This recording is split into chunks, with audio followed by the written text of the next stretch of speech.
Hello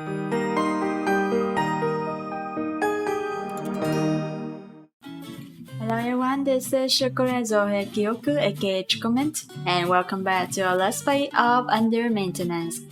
In the last playthrough, we have just finished a little bit of a date with Mr. Tristan, and we had a great time. It didn't end it with a kind of a deeper intimacy in which warmth and cuddles everywhere, so I think that's pretty much a good thing. Like, still a bonus.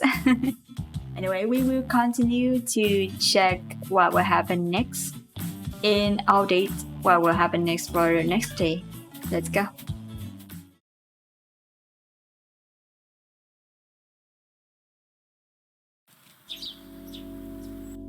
When I wake up the next morning, Tristan is nowhere to be found.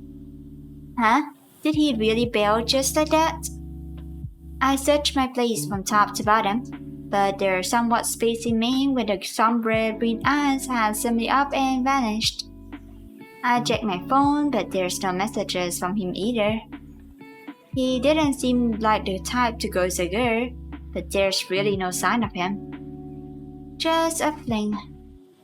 I straightened up the apartment, trying not to move while glancing at my phone from time to time as it last nestled comfortably in its Georgian dog. Well, technically, you guys didn't do anything, so no harm though. It's still quite a disappointment, I guess. I'm not going to message him. It was just supposed to be a way to kill some time anyway. I make breakfast and get dressed, still glaring at my silent phone all the while. What would I say to him even if I did send a message?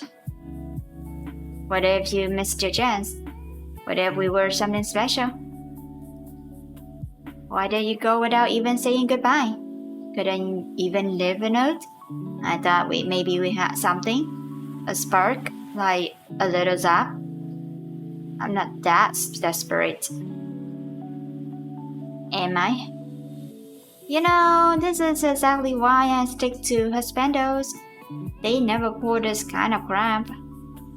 I was ignoring, of course, the numerous times in Heavenly Love where the husbandos did, in fact, pull even more egregious kinds of crap.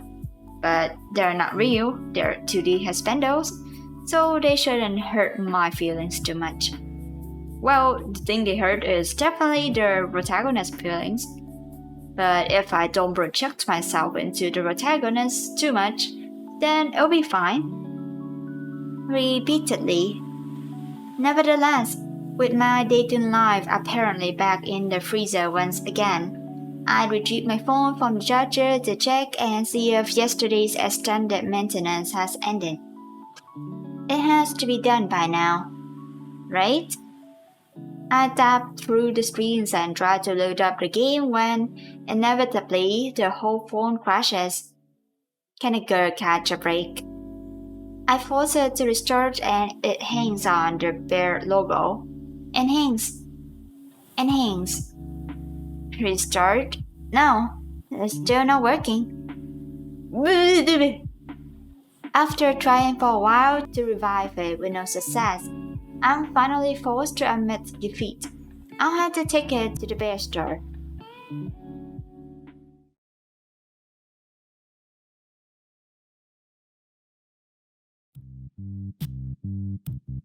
Having to take your phone to get fixed on a Saturday morning is a special kind of hell. Young people everywhere, old people everywhere, families with very small children, some of them screaming and crying everywhere. A lot of them actually. All of them mixed together, each one as cranky as the next to be spending the precious hours of the weekend waiting for their turn to be absorbed by an over-caffeinated, underpaid army of retail employees clad in khaki. I check in and try to find some place out of the toe-crushing path of a runaway stroller to stand and wait for tech support when I hear the increasing ruckus of a growing customer dispute cut over the general den. Welcome to the pear store. Would you like... Now you listen here, Sunday. The commercial on the TV said I get 10 gigabits of data per month, but I can't find them anywhere on this thing. I'll be happy to help you with that, sir. The data is an allowance. It isn't actually stored on your phone. That voice. I slip out from my hiding spot to try and find the source of it. I don't have to wander very far. Well, you dance? I bought it and I want to see the data I bought from you leeches right now so I can make sure you're not ripping me off. I saw one of those funny pictures about it on the internet. I understand your frustration, but I'm afraid there really isn't any other way. You floor workers get more and more useless by the day. I want to speak to your manager.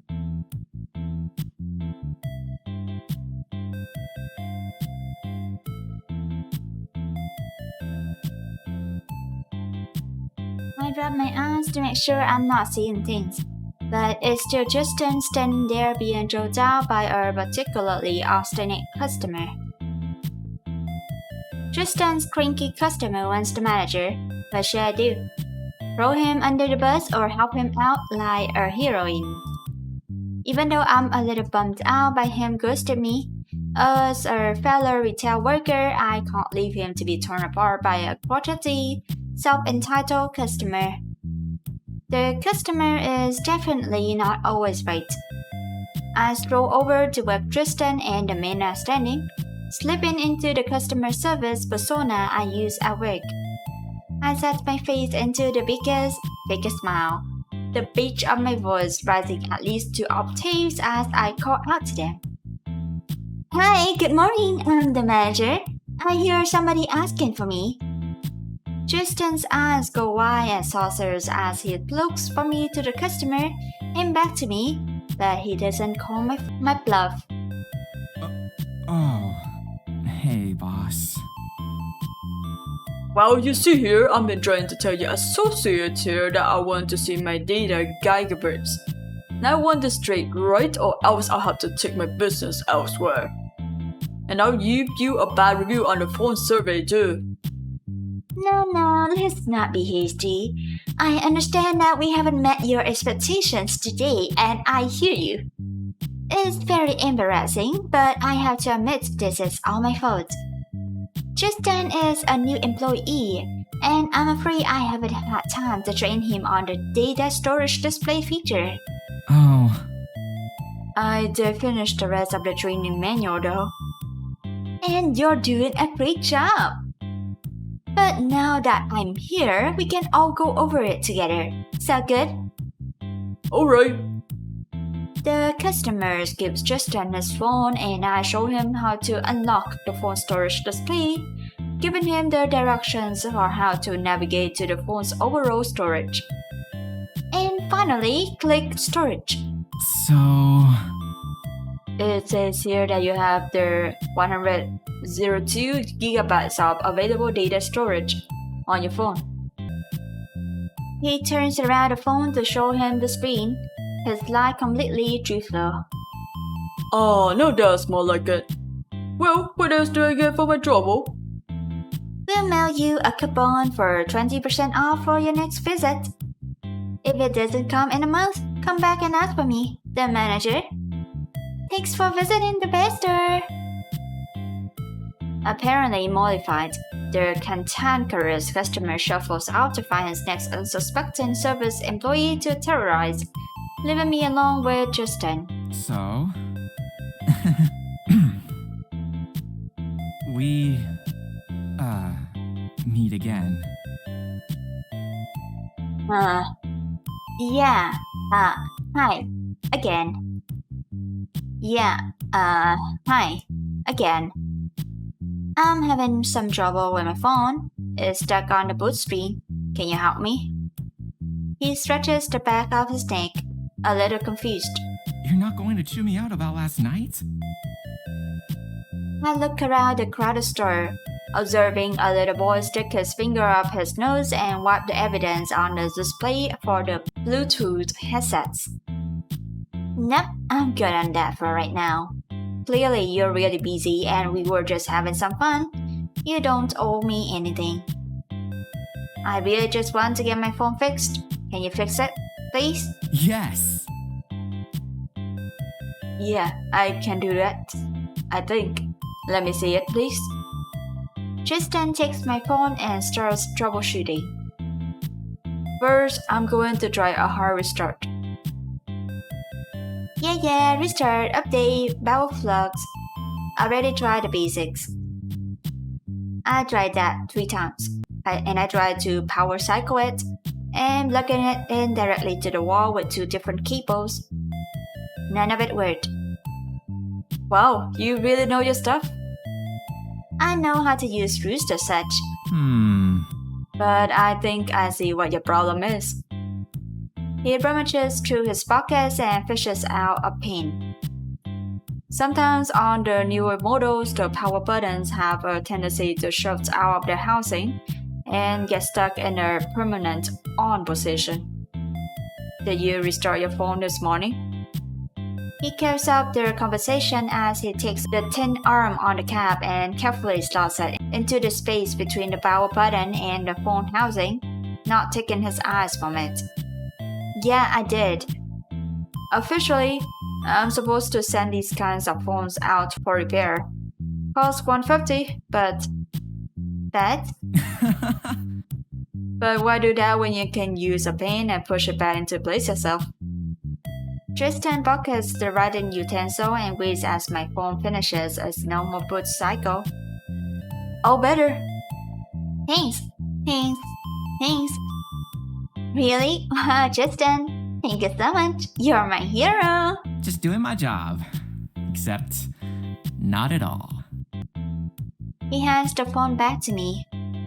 Okay, well, thanks again, and I guess this is goodbye. So, goodbye, Tristan. I turn and start to walk away. Hey. Shokora, wait. Let me argue my case about last night. A few minutes, that's all it takes. Okay. Let's talk somewhere else. It's time for my break anyway. I follow him outside the store. Although the scenery isn't much improved, we find a corner out of the way where we can have a bit more privacy. So... That you work at the bear store, huh? That's what you meant when you said you help people with technology for work? Yeah, I should have just said so. But it's not exactly an accomplishment to write home about. Who wants to talk about work? I bet it's a touchy subject. Well, who wants to talk about work? It's not like I've got some fancy big-time gig to brag about myself. Besides, retail is tough. You're working harder than you know. Is that why you took off? You didn't want me to find out about your job? No, that's not it at all. I woke up late this morning because I missed my alarm after my phone died overnight. I had to come straight here just to make it on time. I was going to message you as soon as I went on break. Scout's honor. I wanted to leave a note, but I couldn't find a pen or paper in your apartment. And I didn't want you to wake up to me sneaking around. Then why didn't you just wake me up on purpose? You looked so cute. I couldn't bear to. Oh, that line going to your Shokora, right? Dang, that line really softened my heart, dear. I'm sorry. I know I really screwed up. Well, it's fine. It's okay. That's actually really sweet. I'm finding it very hard to stay mad at him. I take a step closer towards him and he meets me halfway. I accept your apology just because you're cute and because of that compliment. And I want you to know I slept really well last night. He leans forward, resting his forehead against mine, relief palpable in his posture. Yes, me too. I really would like to see you again. Can I take you out on a normal, regular date? I know this really beautiful park where we can have a picnic lunch. Oh, a robot date. Ooh, nice. Alright, sure, why not? Great. This Saturday, I'll pick you up at 11:30.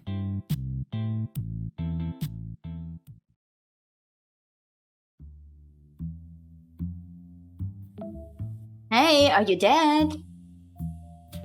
Come on, answer! I should have never told you to go out and meet someone. It's me, from beyond the stars. Everything is great. There's edible gold and house is made of chocolate.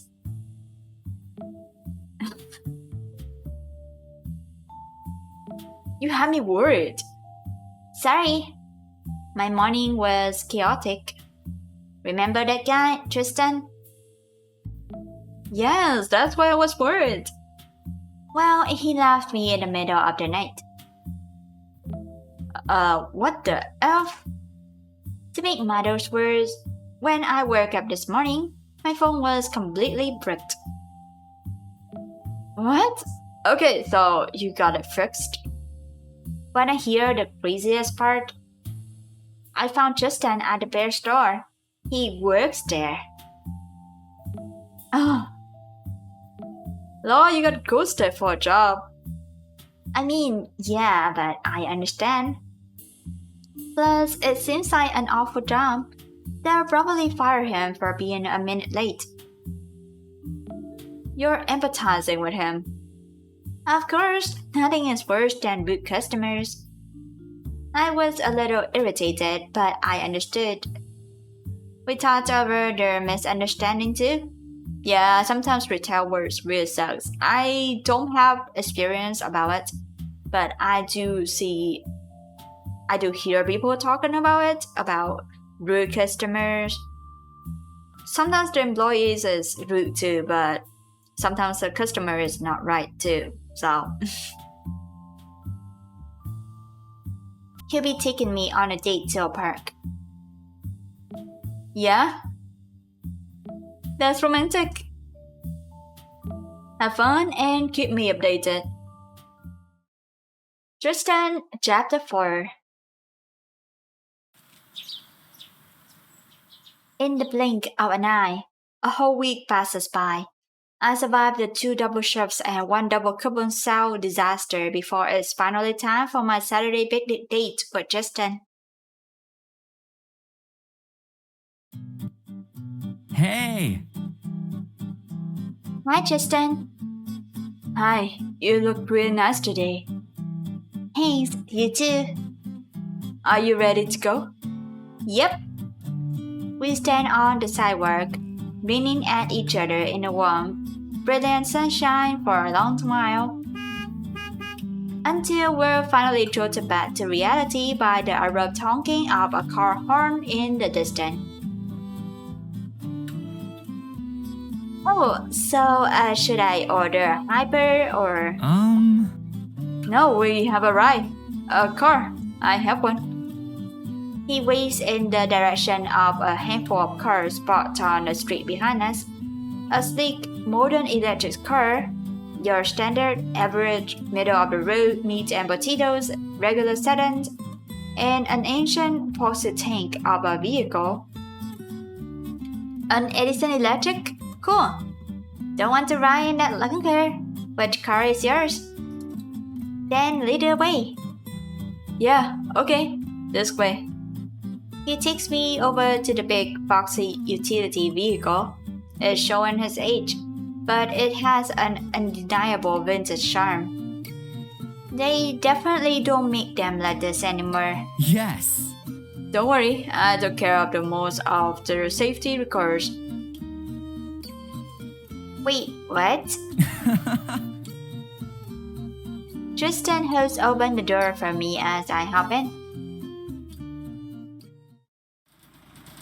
Though it emits a suspiciously nauseous-looking plume of smoke from the exhaust, and their suspension seems more suited for a basic house than a vehicle traversing asphalt roadways.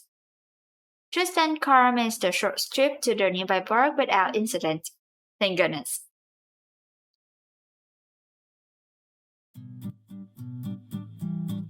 And here we are. We climb out of the car and I follow Tristan around to the trunk, where he's got a cooler and all the picnic essentials packed up and ready to go. I hope you brought your appetite. And I hope all those cooking classes I took paid off. Depends on what you mean. I always love a good picnic. You can cook? I took cooking classes. So what culinary delight did you learn how to make from your cooking classes to share with us today? Sandwiches. He hands me a large, folded up blanket as he wraps the cooler and we head towards the entrance to the park. We pass through an old wrought iron gate, the car fixed to the front, so rusted and worn the writing was no longer legible, following along a leafy, tree-lined path. So, how did you find this place? I used to pass this place on my way to juggling club meetings, but I never found an excuse to check it out before. Juggling club. I had to give it up after a while. It was too much to have up in the air. I guess you could say you really dropped the ball. I really just said that. That's a good one. Well, at least he likes it, so no problem. After a short walk, we reach an open, grassy area. It's a peaceful setting with a sort of Victorian romance about it. Hey, check out that monument! Off to the side, there's an old stone pavilion, a little rundown but still looking very stately and impressive. This place must be really old. This statue has been here for a long time. Hey! Why don't you go see what it's about while I get things set up for lunch? He shakes out the blankets and starts unpacking things from the cooler while I wander across the clearing to take a closer look. Oh, I think I can see some writing. I give him a running report as I inspect the placard on one of the columns. What does it say? Dedicated to the family of the Honorable and Splendoriferent Augustus Van Pompus, 1685-1747, and his descendants. By his great-great-great-great-grandson, the Venerable and most pious Magnusson Van Pompus II, 1812-1879, to mark their final earthly resting place. Final earthly resting place. Hey, Tristan? He stops setting up and comes over to join me. I think... Oh, well, this is our new experience, setting up a picnic and date in the graveyard. I think this place is a graveyard. I know, right? Not another living soul in sight. So, this is the end, huh? Jasper might be joining us for lunch. No, I mean it's a literal graveyard. Like, I hope you brought it out to serve 3, because Jasper, the amicable spirit, might be joining us to eat. Tristan stops setting up and looks around. But there aren't any headstones. I continue reading the rather long, drawn-out history inscribed on the monument. Something about not giving in to the wiles of puritanical vanity. So... This whole area is... an old-timey cemetery. Yep. Okay. I'm definitely starting to come to the realization I have made a small miscalculation in planning. I don't care to die with the deceased. Having a picnic in a cemetery is actually really neat. It's a new experience. Miscalculation. I don't know. I think it's kinda cool to have a picnic in a place like this. Did you know that a long time ago, memorial parks like this were very popular places for recreation? I mean, just look around. That's nice, but I would like it if we didn't run into any ghosts today. He's visibly uncomfortable, looking around nervously. Oh, are you scared, ghost? Tristan, are you afraid of ghosts? I prefer to call it a healthier version to unexplained supernatural phenomenon. We can't just find another place to picnic. Perks. Gotta be a park that isn't haunted around here somewhere. There's a place across the street from my apartment. We'll have to fight for space with the yoga and the park people though. We'll make it work. I'm really sorry about this. We quickly back up and leave the Van Bombers family behind, loading back into Tristan's car. But this time when he tries to start it, he always succeeds in making the ignition produce a terrible series of clicking noises when he turns the key. Oh. Should I call for a tow truck? No. I've got it. I can fix it. Okay. He pulls the lever to unlatch the hood and hops out again, obscuring him from my view after he opens it, though I can still hear him rumbling to himself. Couldn't even get this right. One simple thing. A loud banging sound comes from the engine compartment as Tristan keeps talking to himself while he tries to beat his car into submission, I guess. The impact sending jolts through the car. Stupid. Useless. Each word comes accompanied by a clang, punctuating the blows. Rolling my eyes a little, I pull out my phone and look up a garage. Hi, is this Ted's garage? Ted's automotive service. Yep, that's it. I think there might be a problem with my car. We're at... Good for nothing. Worthless waste of... I'm sorry, but his shower pain is kind of funny. I don't know why. I'm sorry, Tristan. The banging abruptly stops with Tristan's cut-off cry of pain. The Vtuber cemetery on Bart Street. Okay, gonna go by. I drop my phone and hurry out of the car. Tristan, are you okay? I find him standing in front of the engine, clutching his hand as a bright red line spreads across his open palm. Everything is under control. It definitely isn't. I go back into the car and get a bottle of water from the trunk. Then I get my purse and push out a bag of tissues. Looking around, I spot a green handkerchief tied to the rearview mirror, and I wrap that too before returning to Tristan. Come here and sit down. He follows my instructions and plops down on the curb. I sit down next to him. Let him take care of himself or offer to bandage him up. I mean, he has one hand, it's really hard to bandage, do it himself, so. Offer to bandage him up. Give me your hand. He holds out his injured hand. I open the bottle of water and use it to wash out the cut. It's long, but doesn't seem very deep. I take the tissues, widening them up and pressing them into his palm to staunch the bleeding, drawing a quiet hiss of pain from the man sitting beside me. Sorry, almost done. I take the handkerchief and wrap it around his hand a few times, tying it firmly in place with a knot. Tristan sits quietly until I'm finished tending to his injury, before he finally speaks.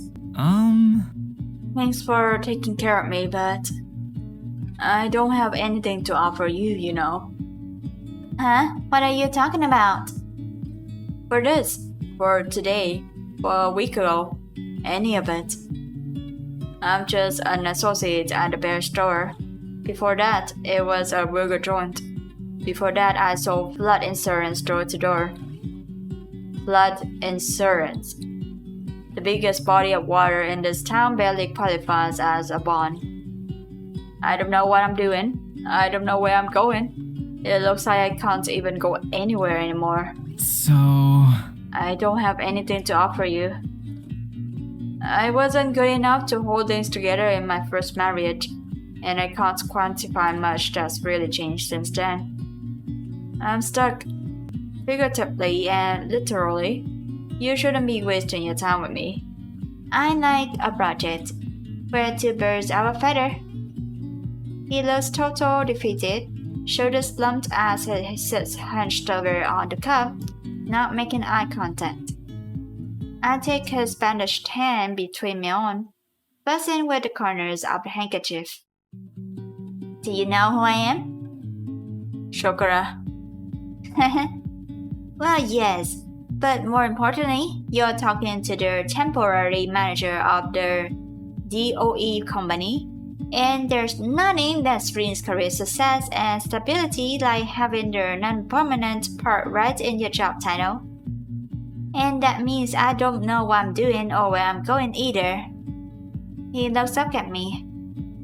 Maybe we're supposed to try and figure it out together. You'd want that? I think so. And I think that even though I haven't known you very long, and while today hasn't been my most traditional date on record, everything feels like an adventure when I'm with you, and I really like that. And I really like you. Tristan takes this in for a bit, then smiles. And I really like you too. I loop my arm through his and lean my head on his shoulder. Our date hasn't gone according to plan, but I'm not sure I'll have it any other way. While we're still on the subject, another thing I don't know is what we're going to do now. He rests his head against mine as we continue to sit on the cup, the fading afternoon sun dabbled by the trees lining the street. I called a tow truck. I'm pretty sure they're on the way. As if on cue, a repair truck pulls up behind Tristan's car and a young man pops out. Got some trouble with your car? Oh, hi, Tao. Okay. That's interesting. I thought it's pretty cool that we get to see another love interest, potential love interest.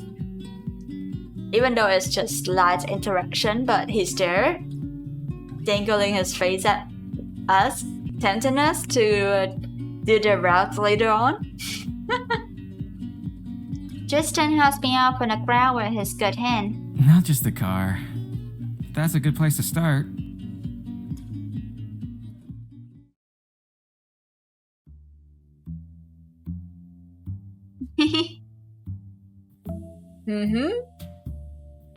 The date went well. It was a little unconventional, but so is he. And I have fun. So much fun.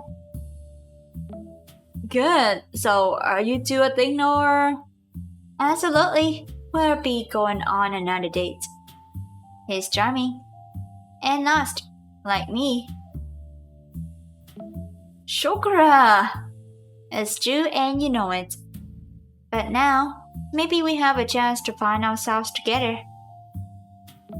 That's so sweet. Best of luck, Shokora. Let me know how your next date goes. Of course. And that should be a good pause for Tristan's route on undermaintenance. Next time we will continue the chapter 5 to see the end of we have achieved. I have a feeling the next chapter will be the end. And we're going very well right now. I can feel it. So today we have a little date with Tristan. So this time we have a little problem with Tristan at first when we wake up without him in sight, and he didn't leave a note or a message either, so our girl was very kind of sad.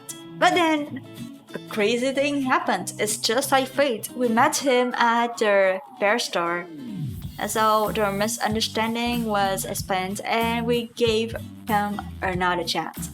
Another chance for a date. Which in turns out to be quite interesting, as it's quite the first time I've seen someone have a date on the cemetery. At her cemetery picnic. That's incredible. And another unlucky thing is that his car broke down. But at the very least, they're kind of get to know each other better, kind of closer, fighting birds of a feather and trying to understand and find out the purpose in their life. That's a good thing, actually. And I hope they will find that purpose very soon. Or else we're gonna have a lot of problems, especially their money problem. Unless Olga and Tristan like to have their life on edge with savings and stuff. Anyway, thank you all for watching, and I'll see you on the next playthrough of Under Maintenance. Bye bye!